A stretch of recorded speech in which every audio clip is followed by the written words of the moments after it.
ಅಡಕೆ ಬೆಳೆಗಾರರು ಪ್ರಸ್ತುತ ಎದುರಿಸುತ್ತಿರುವ ಸಮಸ್ಯೆಗಳ ಪರಿಹಾರಕ್ಕೆ ಸ್ಪಂದಿಸುವಂತೆ ಕರಾವಳಿ ಹಾಗೂ ಮಲೆನಾಡು ಸಂಸದರು ಹಾಗೂ ಅಡಕೆ ಬೆಳೆಗಾರರ ಸಂಘಟನೆ ಕೇಂದ್ರ ಸಚಿವರಿಗೆ ಮನವಿ ಮಾಡಿದ್ದಾರೆ.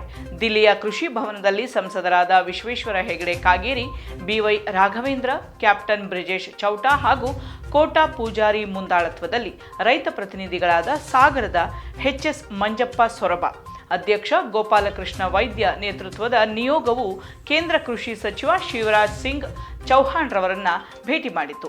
ಅಕ್ರಮವಾಗಿ ಆಮದಾಗುತ್ತಿರುವ ಅಡಿಕೆಯನ್ನು ತಡೆಯಬೇಕು. ಎಫ್ಎಸ್ಎಸ್ಐ ಅವರು ಈಗ ನಿರ್ದಿಷ್ಟಪಡಿಸಿದ ಅಡಿಕೆ ತೇವಾಂಶ ಪ್ರಮಾಣ 7% 11% ಹೆಚ್ಚಿಸುವಂತೆ ಮನವಿ ನೀಡಲಾಯಿತು.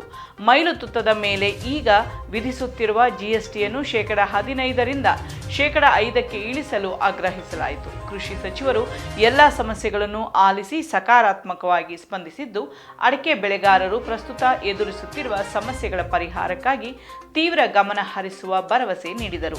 ನಿಯೋಗದಲ್ಲಿ ಯುಟಿ ರಾಮಪ್ಪ, ಅನಿಲ್ ಒಡೆಯರ್, ಮಲ್ಲಿಕಾರ್ಜುನ ಸಾಗರ, ಟಿಎಸ್ಎಸ್ ನಿರ್ದೇಶಕ ನರಸಿಂಹ ಹೆಗಡೆ, ಪ್ರಕಾಶ್ ಹೆಗಡೆ ಹುಳಗೋಳ, ಪ್ರಭಾರಿ ಪ್ರಧಾನ ವ್ಯವಸ್ಥಾಪಕ ಗಿರೀಶ್ ಸಿ ಹೆಗಡೆ ಭಾಗವಹಿಸಿದ್ದರು.